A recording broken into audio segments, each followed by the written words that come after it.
Good morning students, कैसे हैं आप सब। उम्मीद करती हूँ आप लोग अच्छे होंगे। जबकि वर्कशीट नंबर 40 आई है, इसे अच्छे से लेबल कीजिए, डेट डालिए, क्लास, सब्जेक्ट, अपना नाम, अपने टीचर का नाम लिख लीजिए। चलिए पढ़ना शुरू करते हैं। तो आज हम लोग प्रायोगिक ज्योमेट्री के बारे में पढ़ेंगे, जिसमें हम त्रिभुज की रचना को जानेंगे। तो देखिए क्या लिखा है, आओ सोचें और करें। तो चलिए करते हैं। पहला लिखा है, एक त्रिभुज में एस एस होता है और एक में क्या होता है, एस ए एस होता है। तो इसे क्या कहते हैं बताइए। तो देखिए बेटा, जिसमें एस एस एस होता है यानी साइड साइड साइड होता है, तो इसका मतलब ये होता है कि ये जो आपका ट्राइंगल है, ये क्या है, ये तीनों भुजाओं से बराबर है। क्या है, तीनों भुजाओं से बराबर है। एस एस का मतलब क्या होता है, भुजा गुणा भुजा गुणा भुजा। ठीक है, ये आपके ट्राइंगल का एक हिस्सा होता है। और अगर हम बात करें एस ए एस की, तो एस का मतलब तो यहाँ पे दोनों भुजा ही होता है, जबकि ए का मतलब जो है वो कोण होता है।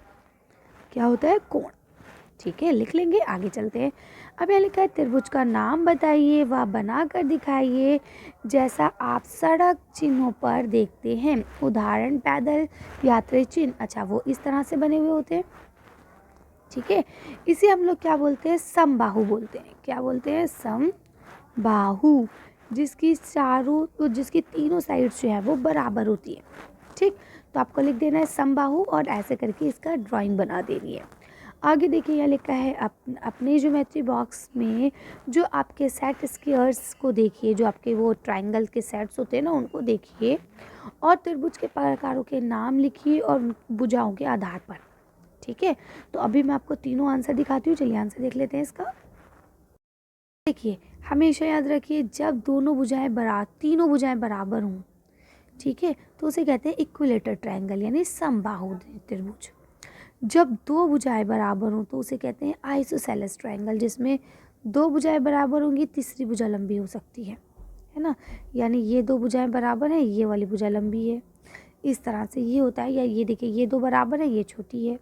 ठीक है, तो इसको हम लोग कहते हैं क्या बोलते हैं, समद्विबाहु यानी कि आइसोसेलेस। और विषमबाहु स्केलन, जिसमें तीनों साइड्स अलग हो, ये 1 की, ये 2 की, ये 3 की।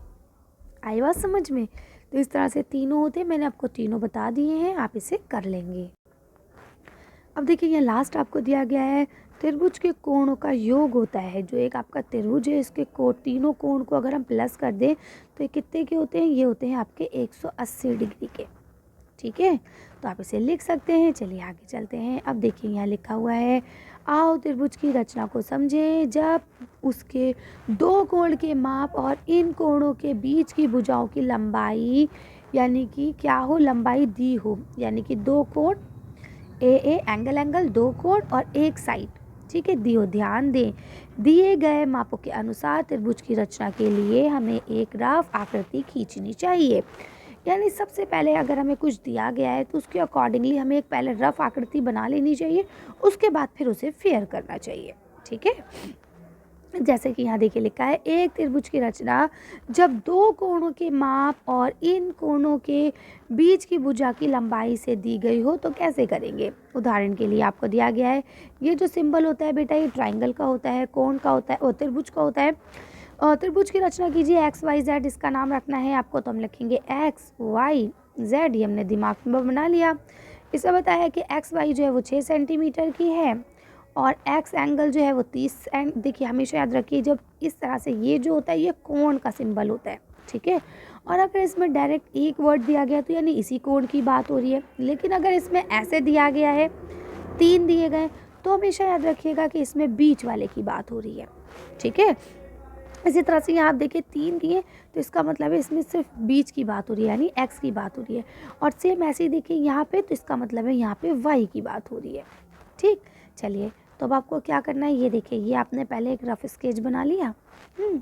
अब देखिए, चरण नंबर 1 में क्या करना है, वास्तविक रचना से पहले हम इस पर अंकित मापों के अनुसार एक रफ आकृति खींच लेते हैं। जैसा कि यहाँ आप देख पा रहे हैं, इससे कुछ अनुमान लगाए जाते हैं और कुछ अच्छे अच्छे अनुमान लग जाते हैं, जिससे हमें आकृति बनाने में बहुत आसानी होती है। ठीक, अब क्या लिखा है देखिए, ये रफ स्केच बना लिया। अब हमने सबसे पहले एक स्केल की मदद से 6 सेंटीमीटर की लंबाई खींची, जिसका नाम एक्स वाई रख दिया, जैसा आप 2 आकृति में देख पा रहे हैं।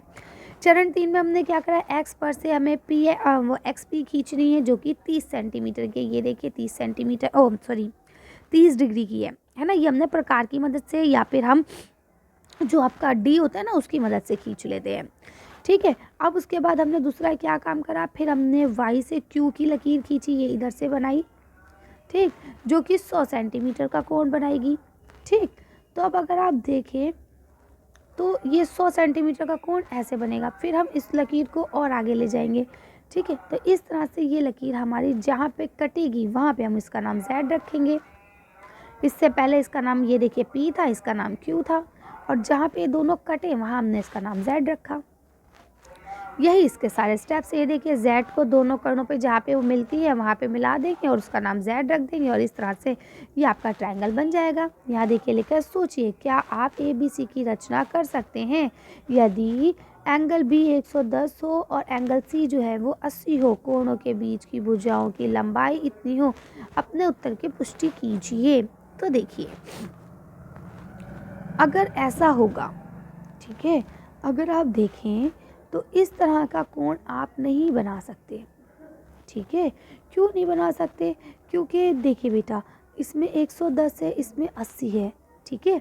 और अगर 110 और 80 ले लेंगे तो ये 190 हो जाएगा।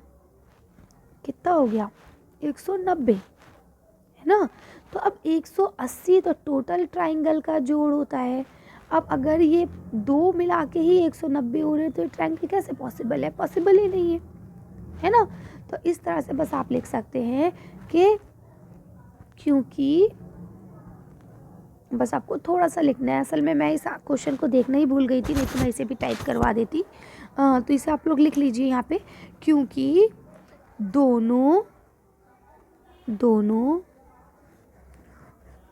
कोणों का योग 190 है, ठीक है। आगे लिख लेंगे, इसीलिए ये संभव नहीं,